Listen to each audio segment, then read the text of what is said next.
श्रीगुरुस्तोत्रम्। अखण्डमण्डलाकारं व्याप्तं येन चराचरं तत्पदं दर्शितं येन तस्मै श्रीगुरवे नमः। अज्ञानतिमिरान्धस्य ज्ञानाञ्जनशलाकया चक्षुरुन्मीलितं येन तस्मै श्रीगुरवे नमः। गुरुर्ब्रह्मा गुरुर्विष्णुः गुरुर्देवो महेश्वरः गुरुरेव परं ब्रह्म तस्मै श्रीगुरवे नमः। स्थावरं जङ्गमं व्याप्तं यत्किञ्चित् सचराचरं तत्पदं दर्शितं येन तस्मै श्रीगुरवे नमः। चिन्मयं व्यापि यत्सर्वं त्रैलोक्यं सचराचरं तत्पदं दर्शितं येन तस्मै श्रीगुरवे नमः। सर्वश्रुतिशिरोरत्न विराजितपदाम्बुजः वेदान्ताम्बुजसूर्यो यः तस्मै श्रीगुरवे नमः। चैतन्यशाश्वतशान्तः व्योमातीतो निरञ्जनः बिन्दुनादकलातीतः तस्मै श्रीगुरवे नमः।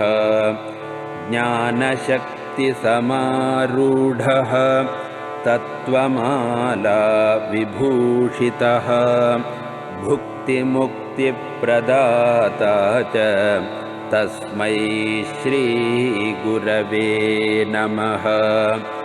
अनेकजन्मसम्प्राप्त कर्मबन्धविदाहिने आत्मज्ञानप्रदानेन तस्मै श्रीगुरवे नमः। शोषणं भवसिन्धोश्च ज्ञापनं सारसम्पदः गुरोः पादोदकं सम्यक् तस्मै श्रीगुरवे नमः।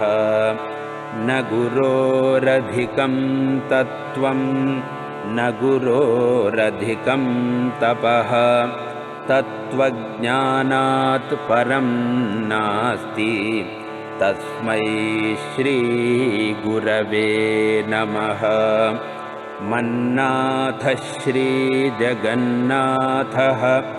मद्गुरुः श्रीजगद्गुरुः मदात्मा सर्वभूतात्मा तस्मै श्रीगुरवे नमः।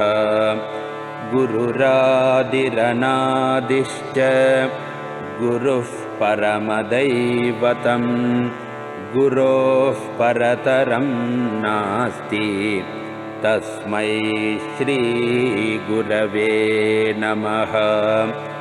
ब्रह्मानन्दं परमसुखदं केवलं ज्ञानमूर्तिं द्वन्द्वातीतं गगनसदृशं तत्त्वमस्यादिलक्ष्यम् एकं नित्यं विमलमचलं सर्वधी साक्षिभूतं भावातीतं त्रिगुणरहितं सद्गुरुं तं नमामि।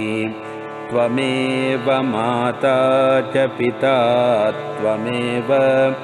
त्वमेव बन्धुश्च सखा त्वमेव त्वमेव विद्या द्रविणं त्वमेव त्वमेव सर्वं मम देवदेव त्वमेव सर्वं मम देवदेव।